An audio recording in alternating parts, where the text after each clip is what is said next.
السلام علیکم ورحمۃ اللہ وبرکاتہ نحمدہ ونصلی علی رسول الکریم اما بعد۔ محترم بھائیو، بزرگوں، دوستو، آج کا ہمارا سبق کا نام ہے اسلام میں عورت کا مقام کیا ہے۔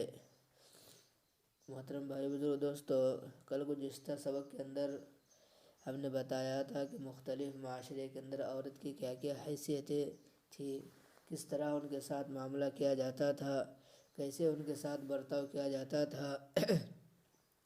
لیکن جب اسلام آیا تو اس کے بعد عورتوں کے ساتھ معاملہ کیسا ہونے لگا، اس کے بارے میں آج میں آپ حضرات کو بتاؤں گا۔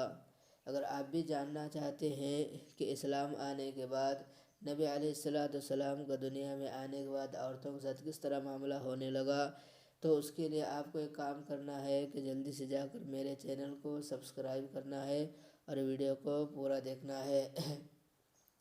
تو چلیے فرماتے ہیں۔ پہلے تو ایک بات ہم جانے، کل کے سبق کے اندر میں نے بتایا تھا کہ مکہ مکرمہ کے اندر ایسا ماحول تھا کہ وہاں جب عورت یعنی لڑکی پیدا ہوتی تھی تو اسے زندہ دفن کیا جاتا تھا۔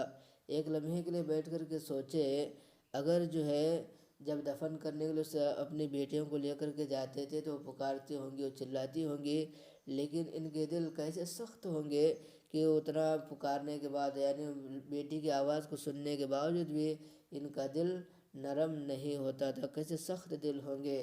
تو اس لیے پھر ہمیں چاہیے کہ ہم اللہ کا شکر ادا کریں کہ نبی علیہ السلام جیسے دنیا کے اندر آئے تو وہاں کا ماحول پوری دنیا کے لیے ماحول بدل گیا۔ تو فرماتے ہیں کیا ہوا؟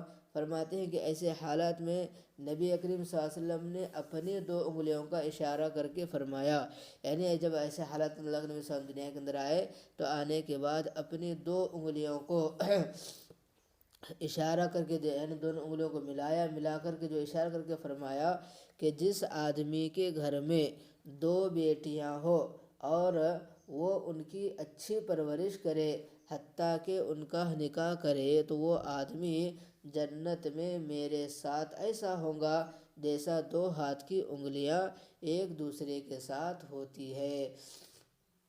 تو اس لیے ہمیں چاہیے کہ اللہ کے نبی صلی اللہ علیہ وسلم کی ان باتوں پر اللہ ہم سب کو عمل کی توفیق عطا فرمائے۔